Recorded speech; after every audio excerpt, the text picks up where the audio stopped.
Hola, en este video vamos a ver el test bench para el flip-flop D disparado por flanco positivo con clear asincrónico y habilitación del reloj.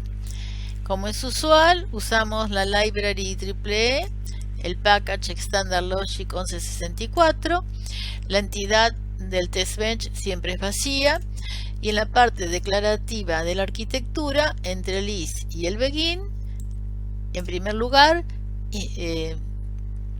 declaramos el componente y luego las señales que son propias del test bench que corresponden a los puertos del componente. Las que son de entrada usualmente le vamos a dar un valor inicial 0, por ejemplo, al ser Standard Logic, y la salida no le damos ningún valor inicial. La novedad para las descripciones test bench de circuitos secuenciales sincrónicos es que vamos a usar siempre estas constantes y esta señal de tener. La primera constante es la frecuencia, por lo tanto va con mayúscula. Es de tipo integer, de manera que espera un número entero.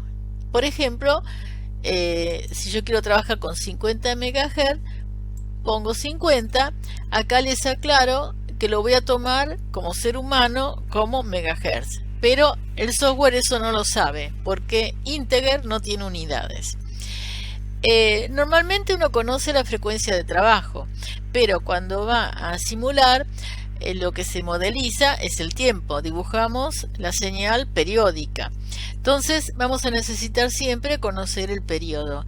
No lo puse como dato de entrada porque el dato siempre es la frecuencia. El periodo lo calculamos como la inversa de la frecuencia. Entonces defino otra constante que es periodo y esta constante va a ser de tipo time, que habíamos visto que es un dato físico, que sí tiene unidades.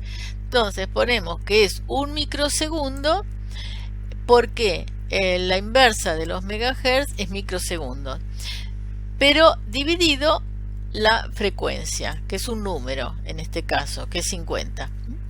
Eso nos va a dar un número en microsegundos bastante grande. Si lo pasamos a nanosegundos, que es la unidad más lógica para estos casos, es 20. Y la señal de tener, que es de tipo boolean, y le damos como valor inicial falso.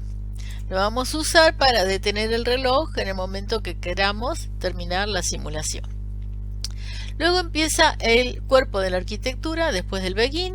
Como siempre vimos, lo primero que hago es instanciar el componente, y la novedad para los circuitos secuenciales sincrónicos es que necesitamos un proceso que genere el reloj. Lo llamo genera reloj.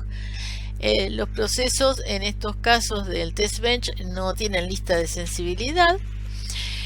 Las primeras instrucciones nos permiten generar una señal periódica de la frecuencia que hemos definido. Ahora les explico un detalle que no había explicado antes. Supongamos que la frecuencia nos da un periodo impar, por ejemplo 35 si es el periodo.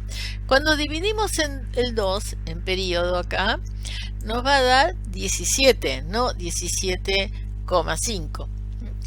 Entonces, ¿qué puede suceder? Si nosotros, según cómo definamos la señal que vamos a dibujar, puede ser que obtengamos una señal de 17 nanosegundos en estado alto y 17 nanosegundos en estado bajo, con lo cual no vamos a respetar la frecuencia de trabajo, nos va a dar 34. Entonces, entre respetar que la señal sea 50% o respetar que la frecuencia sea la verdadera frecuencia de trabajo, se prefiere siempre respetar la señal la frecuencia de trabajo. Que la señal no sea exactamente 50% no tiene ninguna importancia.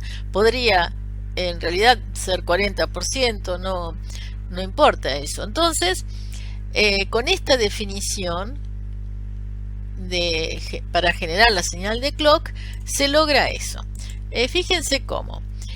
En el 0 de los tiempos, la señal de clock va a valer 1.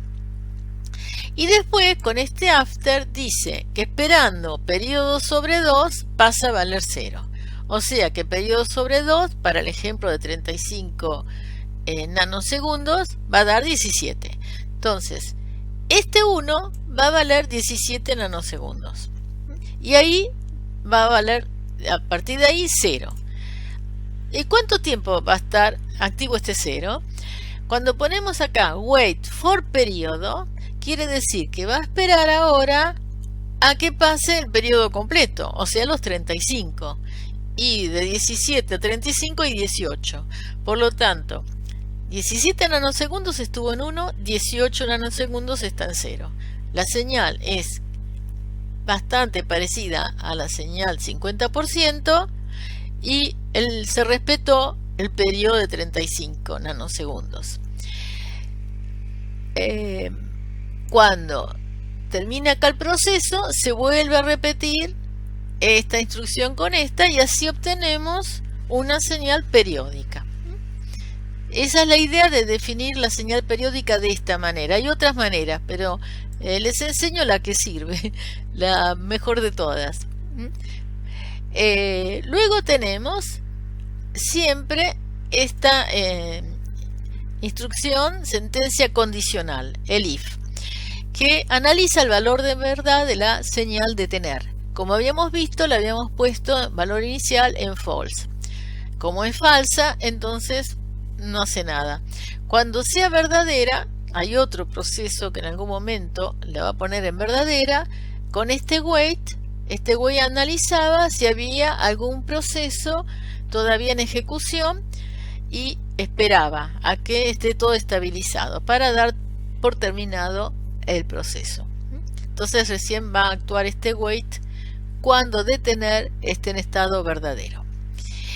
Este proceso lo vamos a poner siempre en todas las descripciones o test bench que hagamos de circuitos secuenciales sincrónicos, porque siempre tenemos que generar un reloj. A partir de allí tenemos nuestro usual proceso que llamo prueba. También, por supuesto, la lista de sensibilidad es vacía. Y lo primero que tenemos en este proceso es siempre la nota para decir en la ventana transcript qué es lo que estamos haciendo. Ahora, con respecto al test bench que habíamos visto del flip-flop D, la novedad es que acá tenemos dos señales más, el clear y el clock habilitado. No puse ningún ejemplo con preset, porque preset actúa de la misma manera que clear, simplemente es una entrada sincrónica que pone la salida en 1 y clear la pone en 0. O sea que si lo vemos con clear, lo saben hacer con preset. De todas maneras, se usa mucho más clear que preset. Y podrían estar las dos señales.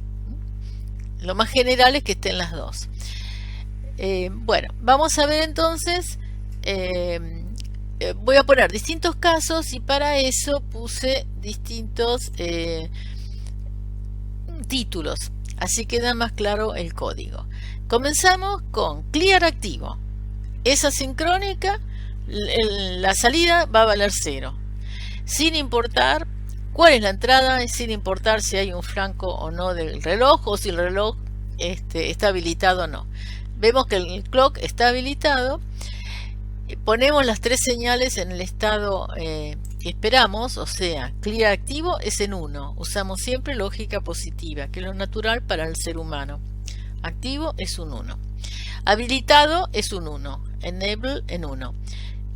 Y la señal de entrada también la pongo en 1 para que puedan ver cómo cambia a 0, independientemente entonces del clock y de la entrada. Esperamos 5 nanosegundos. Recuerden que siempre que cambiamos las señales de entrada había un tiempo que simulaba que haya una propagación interna. En este caso ese tiempo cumple otra función también. ¿Por qué? Recuerdan en la hoja de datos de los flip-flop, cuando llega un flanco creciente de la señal de clock, que acá se pregunta con que esperamos hasta que se produzca el flanco usando la función reSIGNAGE y entre paréntesis ponemos clock, o sea, actúa sobre clock. Antes del que esté el flanco creciente, la señal de entrada D tenía que estar estable un tiempo. Ese tiempo se llama justamente tiempo de establecimiento o tiempo de setup. O sea que hay un tiempo mínimo antes de que llegue el clock que tiene que estar estable. Entonces, este wait for 5 nanosegundos podría funcionar también como ese tiempo de setup. Luego también tenemos un tiempo mínimo en que la salida, después que llegó el clock, no puede cambiar. O sea, se va a mantener estable el valor. La entrada tiene que mantenerse también estable un poquitito después de ese tiempo del flanco creciente de la señal de clock.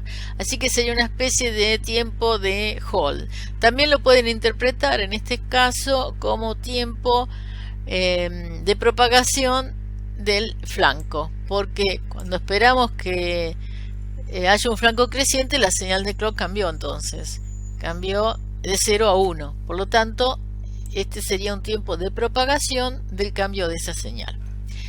Recién después de eso vamos a preguntar cómo está la salida. Entonces decíamos que clear está activo y es asincrónico, la salida esperamos que sea 0. En el report, si no se cumplió ese assert, entonces informamos los valores de todas las entradas para el caso en que no se cumplió. Acuérdense que además el software nos avisa en cuántos nanosegundos ocurrió la falla, así que podemos identificar perfectamente en qué momento falló.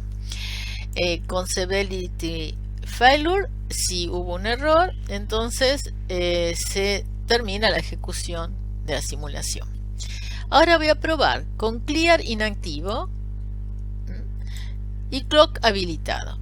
Entonces dejamos la señal, yo repito siempre las tres señales, aunque a lo mejor cambio en este caso una sola, cambié clear nada más, pero esto clarifica el código. Puedo ver cada bloquecito en forma individual y entender qué es lo que estoy esperando, y no tengo que buscar a ver cuál era el valor que tenían las señales hace un montón de nanosegundos.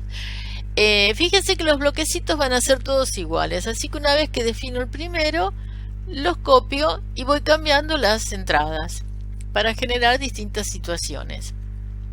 Entonces ahora dejé la entrada en 1, el clock está habilitado como estaba antes y clear ya no está más activo. Entonces, si espero estos tiempos, 5 nanosegundos y 5 nanosegundos, o sea, antes y después de la señal del clock, del flanco creciente, pregunto si la salida está en 1. Entonces, bueno, si no está, informo, como siempre. Ahora acá, fíjense que hay un wait 10 nanosegundos. Este wait lo tengo en cuenta siempre que voy a tener D, o sea, voy a cambiar la entrada. En realidad lo voy a poner siempre, ¿no? Por prolijidad. Fíjense, entre que cambié un D y acá cambié el otro D, ¿cuánto tiempo pasó? Digamos, asigné D 1. Acá pasaron 5 nanosegundos, acá otros 5 nanosegundos, son 10, y acá 10 nanosegundos son 20. Y además está este tiempo. Después de esos 5 nanosegundos hay que esperar a que el clock pase del estado bajo al estado alto. Mínimamente son 20 nanosegundos. Ahora, si recuerdan, estábamos trabajando con un periodo de clock de 20 nanosegundos. Entonces lo que me conviene es que los pulsos de la señal de entrada D sean siempre un múltiplo de ese periodo. O sea, 20 nanosegundos, 40, 60, es siempre un múltiplo. Es la forma de trabajar. Más chiquititos, hay un ancho mínimo que pueden tener esos pulsitos que hay que respetar, pero en general están como sincronizados con esa señal, tienen el mismo ancho que la frecuencia del clock. Entonces, como yo ya tengo 20 nanosegundos, justamente en cuanto pasen estos 5, después que actualice la señal de entrada D, me voy a encontrar con el flanco creciente. Entonces este tiempo va a ser siempre 0. Y entre un D y el otro D van a pasar en total 20 nanosegundos. Bueno, aclarado eso, vemos que estábamos con el clear inactivo y el clock habilitado, está funcionando normalmente. Si ahora la entrada que estaba en 1 ahora está en 0, la salida esperamos que sea 0, una vez que llegó el flanco. Ahora lo ponemos en 1 y la salida después del flanco debe ser 1. Ahora vamos a dejar el clock habilitado y activamos nuevamente clear. Entonces vemos que D estaba en 1, la salida estaba en 1, ahora D lo mantenemos en 1 y la salida pasa a 0. ¿Por qué? Porque clear en forma asincrónica lo está mandando a 0. Ahora vamos a poner clear inactivo e inhabilitamos el clock. Fíjense que la salida está en 0.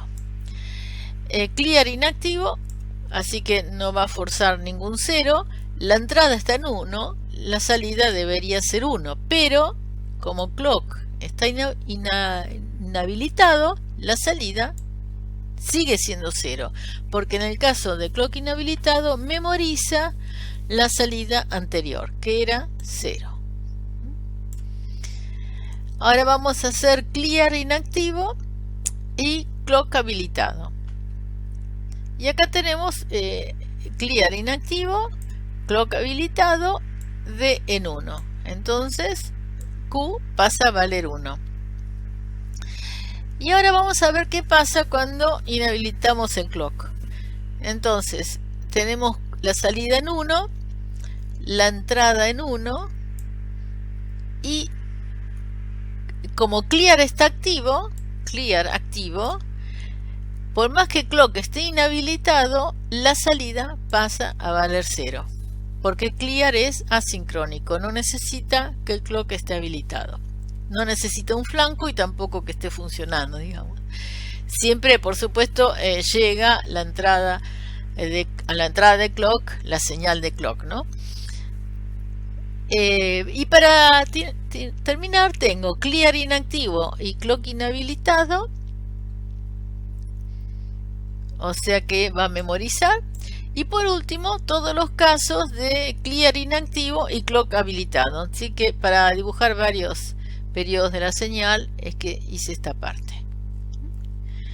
Bueno, si no hubo ninguna falla, entonces se llega a esta nota que está verificación exitosa. Ahí la señal de detener la pasamos a true, o sea, le asignamos verdadero. Al ser verdadero, esta información se le pasa al terminar este proceso, se le pasa el nuevo valor de detener al proceso que teníamos acá de generar reloj. Entonces va a ser if detener va a ser verdadero, este wait va a ver si hay algún proceso todavía en ejecución, va a esperar que se estabilice y va a cerrar este proceso, o sea que va a detener la generación del clock. Y si vamos abajo, luego de esa asignación tenemos un wait. Este wait también esperaba, si nada está cambiando, entonces da por terminada la simulación. Fíjense que tanto este wait como detener están dentro del proceso en prueba, ¿no? Bueno, antes de terminar la descripción, quiero recordarte que todos los procesos son concurrentes entre sí, de manera que se están ejecutando en forma simultánea. La parte de simulación la hago en otro video para que este no quede demasiado largo. Te pido que si te gustó, te resulta útil, le des que me gusta, y si te suscribís a mi canal podés mantenerte actualizado en cuanto a los videos que voy incorporando. Muchas gracias.